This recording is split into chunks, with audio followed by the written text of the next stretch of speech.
In the quiet town of Windale, there lived a young boy named Timmy. Timmy was a curious, sprightly lad of 9 who had an insatiable appetite for knowledge, especially about the mysteries of human speech and communication. His grandfather, a retired professor of linguistics named Dr. Harold Benson, shared Timmy's fascination and often indulged his curiosity with tales and facts about languages from around the world. One rainy Saturday afternoon, as thunder rumbled in the distance, Timmy and Dr. Benson were huddled in the cozy library of their old family home. Walls lined with books on every conceivable subject painted the perfect backdrop for their intellectual adventures. "Grandpa," Timmy asked, his eyes wide with wonder, "how does talking work? I mean, how do we make all these different sounds?" Dr. Benson adjusted his glasses and smiled. "Well, Timmy, when you talk, you use a lot of different things to speak. Did you know that some scientists say we use about 72 different muscles and parts of our body to produce speech?" Timmy's mouth dropped open. 72? That's so many. What are they all? "Well," Dr. Benson began, tapping his fingers thoughtfully, "let's think about it as an orchestra. Just like in an orchestra where each instrument plays its part to create beautiful music, each part of our body contributes a little to make our speech possible." Timmy leaned in, eager to hear more.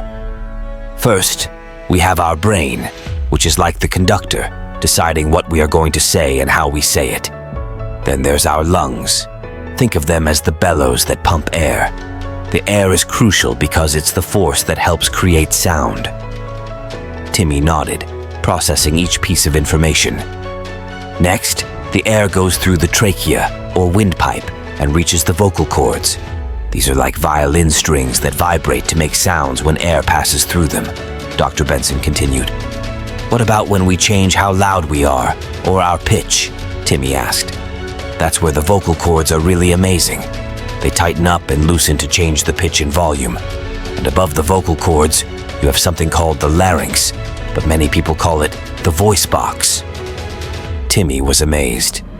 "So the voice box is really important?" "Very," Dr. Benson affirmed. "But that's not all. After the sound is made, it travels through the throat, nose, and mouth.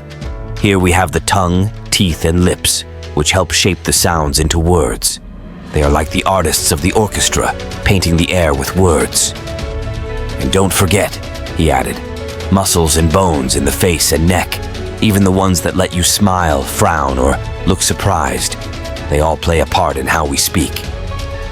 Timmy, his eyes reflecting a new world of understanding, whispered in awe, "It's like magic." Dr. Benson chuckled. "It is quite magical, Timmy. And remember, each person's voice is unique because of how all these parts come together differently." The rain had stopped, and a rainbow stretched across the gray sky. Inspired, Timmy sprang from his seat. "Grandpa, let's write a book together.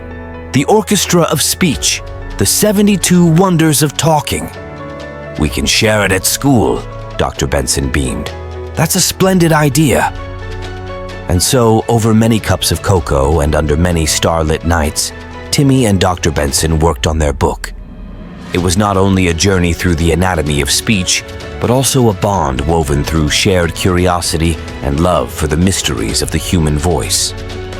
Their collaboration brought to life a magical story that illuminated classrooms and bedtime readings, reminding everyone that when we speak, we indeed orchestrate a symphony of 72 wonderful things.